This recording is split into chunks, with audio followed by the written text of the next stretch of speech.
Hey, so how you doing? So this is Sasso, and this is part three of the a little thing I'm doing about dwarf Tanganyikan cichlids.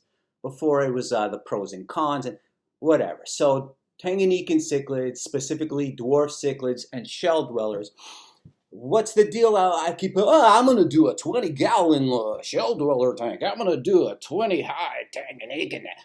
And then so I'm hearing this, and I'm like, oh, first I'm like, oh yeah, that's cool, that's cool. What am I gonna say? Ah, that's a horrible idea, right? Or like once I had a customer in the store, and then another customer walks in the store, and this first customer thought that I don't know that he knew something about something, and then the second customer comes into the store and says, hey, I'm kind of interested in setting up a reef tank. And then the first customer, who thinks he knows everything, comes out of nowhere and goes, you don't want to set up a reef tank. All right, now I was like, oh, thanks, buddy. That's about $5,000 I just saw fucking flush down the toilet, right? Like that powder blue tang that once went down the toilet, right? There, buddy Joe. Anyway, oh my gosh, I'm going off on a tangent here.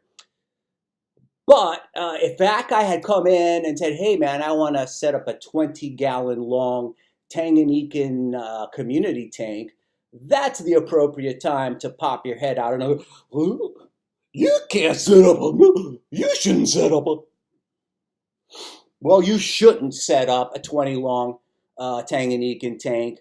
Minimum 30 gallons. And I'll tell you why. What the hell are you going to put in this tank? Oh, I want to put calvus. So I want to put compressiceps. All right, so you want to put a shell dweller. Fascinating. So most likely everyone wants to put one of these shell dwellers with the long snout or the sling jaw, if you will, the calvus or the compressiceps. Obviously, you can't put two together or even your little colonies because these guys look so much alike, they're going to kick the shit out of each other, right? So let's say you do have a calvus. Well, then you're going to go ahead and put an ocellatus in the tank. This is another type of shell dweller, a real shell dweller. Now, the ocellatus, maybe I'll do a little bit more on this shit, but an ocellatus is a nice small fish. I don't even, I know it's on here. So here's a Similis, which is it's a very small fish with bands. There's a multifasciatus, there's the ocellatus, there's a brevis. So there's all these true shell dwellers. Calvus is in there, and so is the compressiceps that live in these shells. And you can be like, oh, wow, I can have a.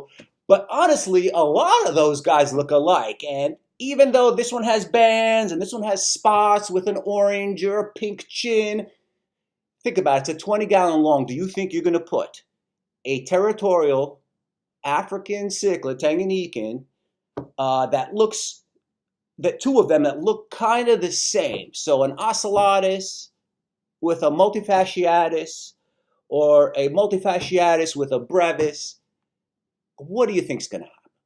These fish, not that they're hard to keep, but they're not exactly the easiest fish in the world to keep. So if you were to keep two conspecifics or whatever the hell they call them, they're going to fight. So, sorry, my neck is all effed up.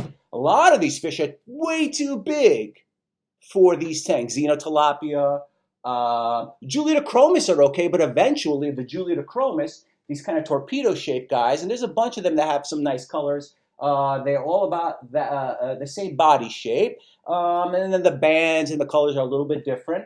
Here's a Julidochromis. Again, you can't really see much, but there's differences in color. Again, you can't really mix all of those. And again, that fish gets like 4 inches.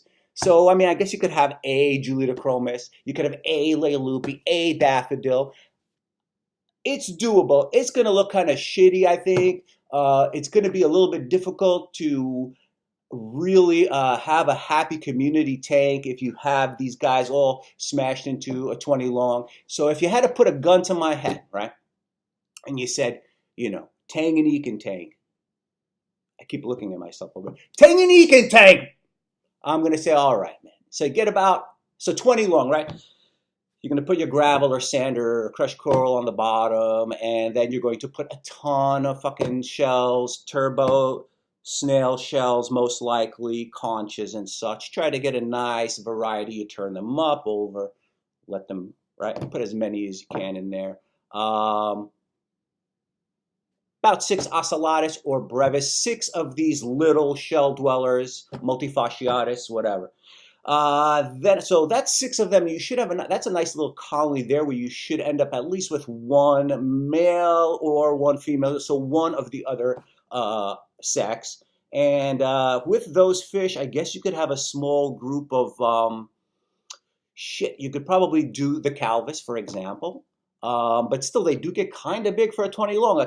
I would say scrap the 20 long, go to a 30 long or a 30 breeder, and leave me the F alone. But if you had to do it, so just go with some ocellatus. Maybe you can find a Telmatochromis or a Chalinochromis that's small. Remember, these fish eventually get big. I said that again. But it will take a long time for them to get big unless you pound them with food and pound them with water changes.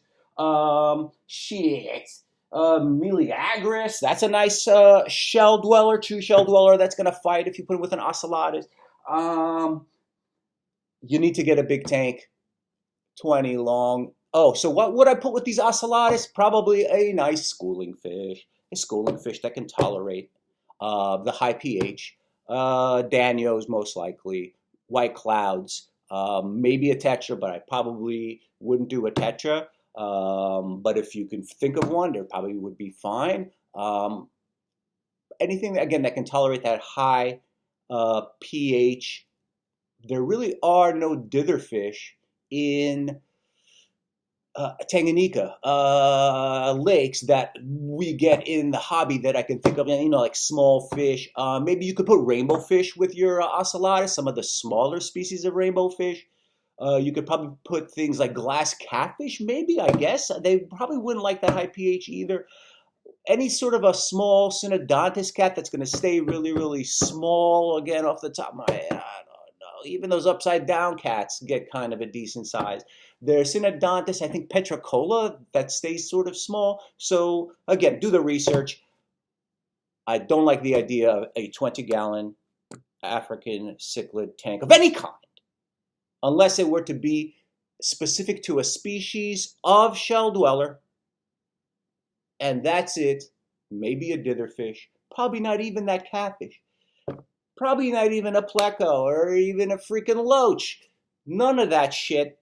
Just some sand and frickin' put all those snail shells in there. Maybe pop a couple of rocks over here. Maybe put a couple of rocks over there. You put a couple of your plants, depending on your light, but I'd say a Nubius or Java fir, Java moss, something that tolerate a high pH, Vallisneria. So that's one thing you can do with a Tangyanikan shell dweller tank is plant it, because the shell dwellers will not touch a plant. So there you go. I don't know if that helps. That's part 3. Thank you for tuning in. My name is Tasso, Tasso Aquariums. I don't know what else to say. Thank you a lot. Thank you for watching this crazy, stupid video. Bye.